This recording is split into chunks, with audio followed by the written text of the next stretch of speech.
Hello guys, I'm here to comment on the second dismissal of Gary's lawsuit. This is the suit in which he intended to add me as a defendant for alleged copyright infringement and libel. The case is pretty high profile, with the listed defendants including JonesR999, Soup Excellency, and Brett Keene's dead mother. Gary wants to set precedent for regulating discourse on the internet and redefining the very spirit of copyright law. Unfortunately for him, he's his own worst enemy.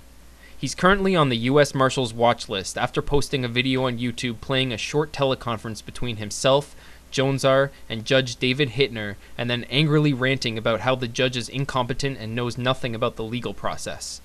After that teleconference, Hittner recused himself, and the case fell into the hands of Judge Melinda Harmon. She dismissed the case on April 12, 2010. I'm not going to comment on the merits of any judicial decision, but I am going to discuss Gary's follies. Before I get to the main issue, I want to have a bit of fun and point out the absurdity of the title of Gary's recent video in which he calls Judge Harmon maliciously incompetent. It's not possible for a person to be maliciously incompetent.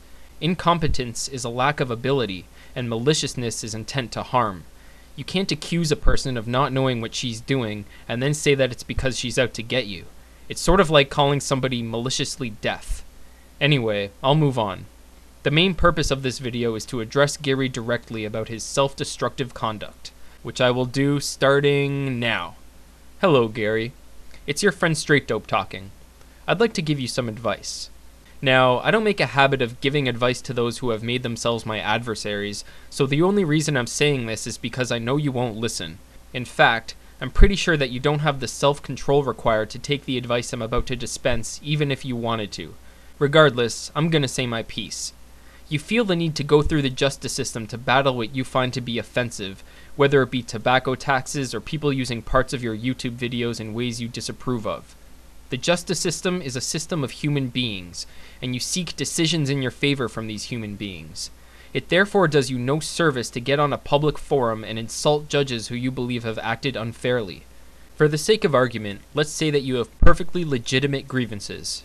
You get on YouTube and turn Judge Hittner's head into an ejaculating cock while screaming about how he's an idiot who doesn't understand the legal system.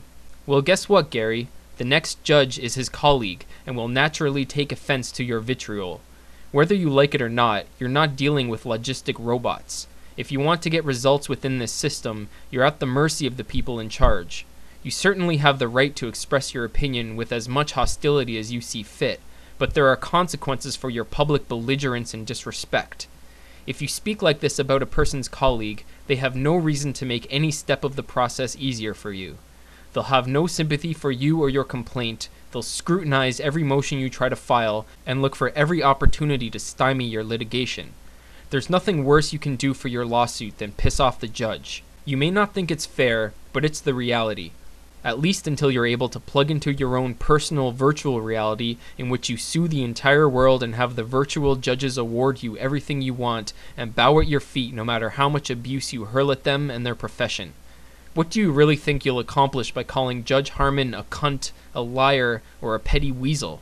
All you're doing is further alienating the people that you depend on to rule in your favor. You act the same way here on YouTube, and your supporters often say that we should all ignore your petty insults and simply focus on your arguments. However, it should be obvious by now that the real world doesn't work like that. The way you choose to communicate has a major influence on how people will perceive and treat you. Judges are no different.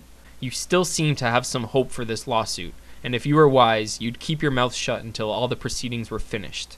That's all I have to say. Until next time, guys.